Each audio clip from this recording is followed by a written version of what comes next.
Ini sini aja nggak apa-apa di sini.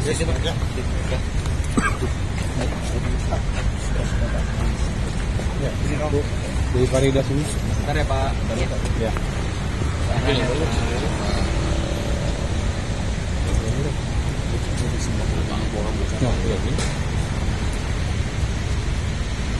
Boleh agak mundur sini.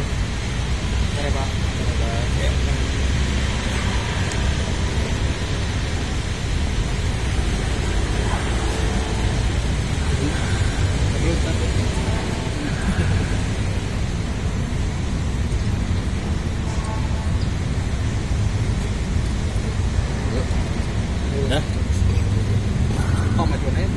Ya agak maju.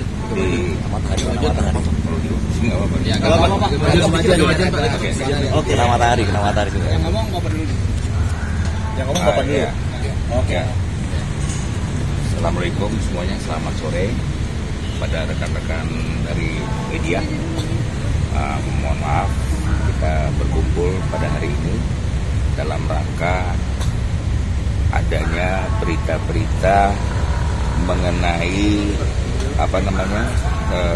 saya rasa saya perlu membuat suatu berita klarifikasi terhadap pemberitaan pers tentang oknum pejabat Bea Cukai punya harta fantastis yang dilaporkan ke KPK dan Polda Metro. Berita ini ada muncul di beberapa media elektronik, ya kan, yang menuduh bahwa pejabat Bea Cukai tersebut, ya, inisial REH, mempunyai harta yang fantastis, ya kan.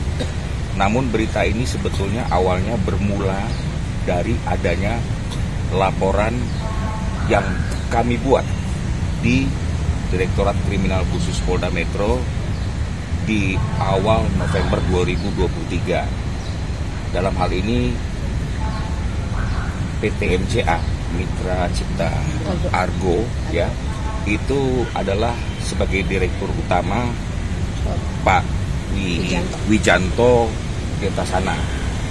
Kemudian di samping Pak Wijanto sebagai direktur utama, di sini ada berdiri dua pemegang saham PT Mitra Cipta Argo, yaitu yang pertama Ibu Margaret selaku pemegang saham 40% dan Ibu Dewi Farida sebagai pemegang saham 20%.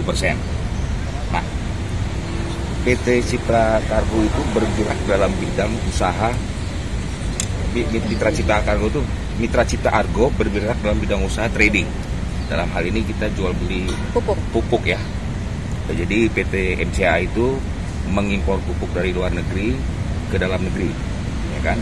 Nah, kemudian dalam laporan yang kami buat di Polda Metro awal November itu masih bergulir sampai saat ini. Nah, di suatu ketika sekitar bulan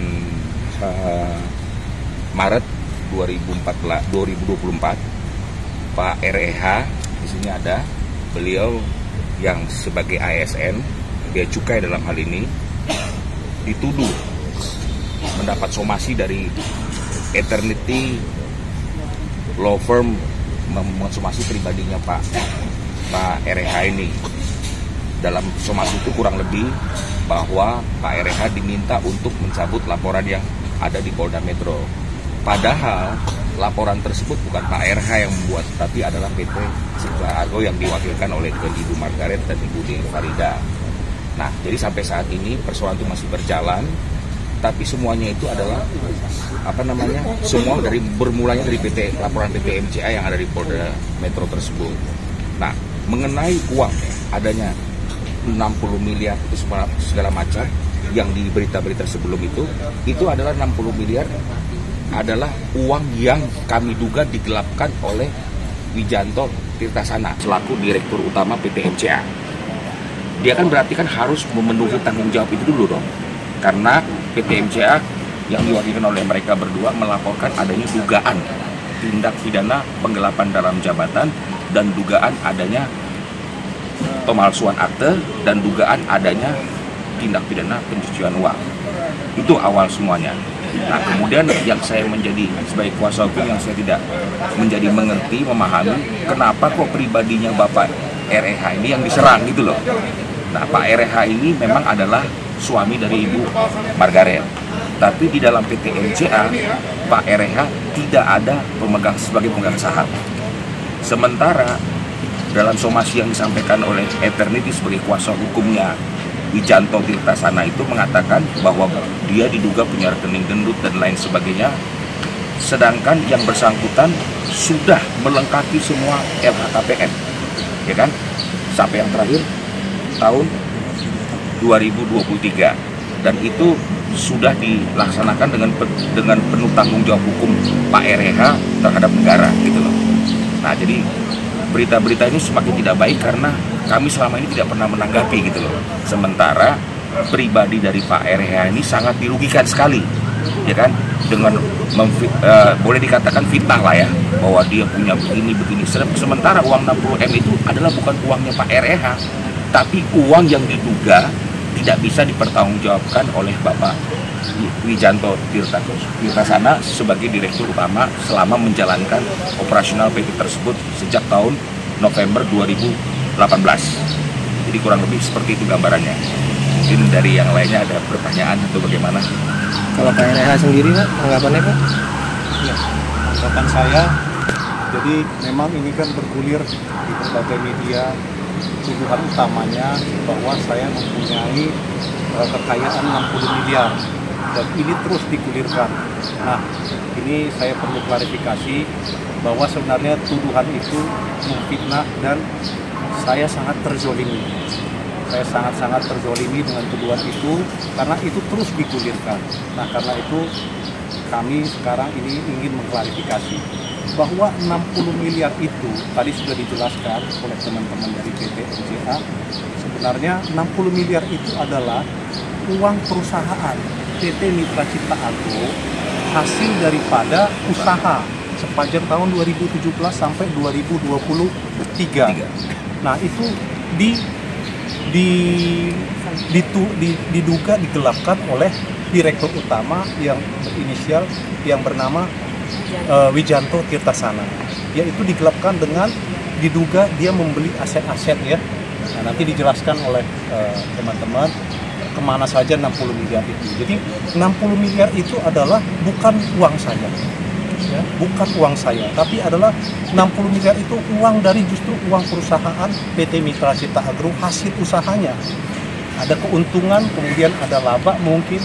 Nah, uang itulah yang kemudian oleh teman-teman dua ini pemegang saham itulah yang dilaporkan penggelapan dan tidak fokus, justru akhirnya saya diseret-seret ke dalam permasalahan ini. Padahal tujuan utamanya adalah bagaimana disampaikan tadi, saya pernah disomasi. Saya disomasi untuk menyuruh istri saya mencabut laporan. Nanti somasinya ada. Saya disomasi untuk menyuruh istri saya mencabut laporan, ya.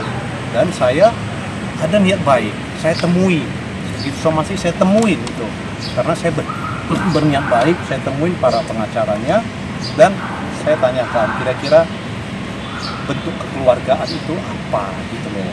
Ini bukan urusan saya. Ya. Bentuk kekeluargaan yang diminta somasi itu bentuknya apa? Tapi ternyata saya cuma disuruh cabut tanpa syarat. Terkait ini Pak, kan kemarin pelapor itu bilang kalau pihak Bapak itu membawa oknum TNI buat menagih atau apa, Nah, itu seperti apa? Itu perlu saya klarifikasi bahwa tidak ada penagihan, tidak ada pengancaman. Ya, mungkin nanti teman-teman ini kan sudah dilaporkan saya. Nanti saya siap menjalani laporan itu. Nanti akan kita lihat apakah benar laporan yang dia sampaikan atau tidak. Tapi menurut kami bahwa laporan itu adalah tidak benar. Berarti tidak pernah ada pengancaman. Baik anggota TNI atau apapun itu Pak, nggak pernah? Saya pada saat itu disupirin oleh seorang TNI. Tapi makanya ini nanti saya udah masuk ke dalam kasus ini nanti materi. Tapi sama sekali tidak ada pengancaman. Bahkan si supir itu pun berdiri duduk di luar sepanjang itu. Di luar semua. Di teras, tidak pernah masuk, tidak pernah ada ngobrol, tidak pernah ada omongan, cuman duduk di luar teras merokok. tidak masuk ke ruangan. Nah makanya nanti saya siap menjalani, nanti kalau dipanggil saya akan siap, saya patuh. Kalau memang patuh hukum, kalau memang saya dipanggil untuk itu, kita akan lihat.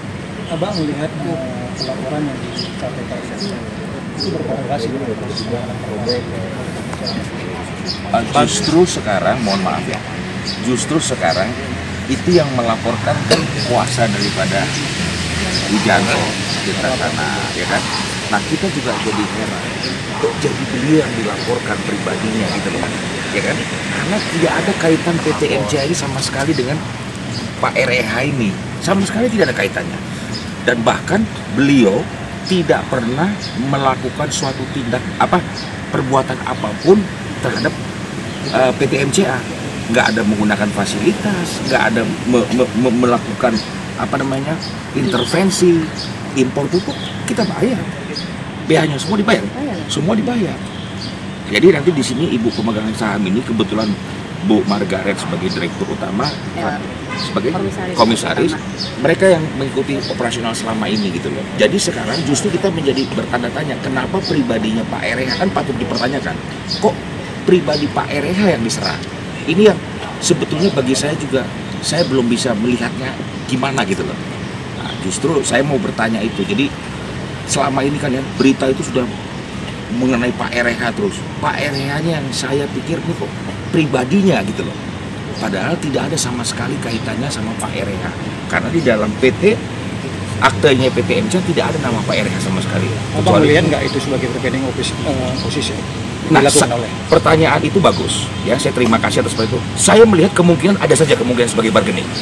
Supaya dia mau mencabut laporan, ini didorong gitu loh. Atau seperti mau dilaporkan. Nah, tapi Pak REH tidak ada berbuat apapun juga terhadap itu. Justru saya merasa dalam hal ini adalah ya melihat kebatinannya Pak REH ini kok jadi kayak diserang pribadinya gitu loh. Tidak ada yang menghubungi saya sebagai kuasa hukum PT MCA, tidak ada. Semua tuh karena mungkin profilnya Pak REH ini diketahui persis oleh terlapor, sehingga itu dimanfaatkan. Mungkin dugaan saya seperti itu. Tapi kalau sebagai bargaining posisi, kemungkinan itu ada. Saya pastikan itu pasti ada. Karena Pak REH ini betul. Petugas bea cukai. Betul Pak. Kalau itu Pak, betul. satu lagi Pak. Proses hukum yang Abang jelaskan tadi sejak November tadi. Iya Pak. Itu sampai sekarang sejauh mana Pak? Nah, itu begini. Karena ini kan masalah proses hukum ya Pak ya. Kepada Bapak-bapak sekalian yang terhormat ya, itu mungkin nanti dapat Bapak tanyakan langsung ke pihak penyidik, dalam hal ini Ditkrimsus Polda Metro, karena kami tidak mau menyampaikan ada yang kurang pas begitu loh. Jangan nanti kira-kira seperti pembelaan diri gitu. Nah, nanti biar saja.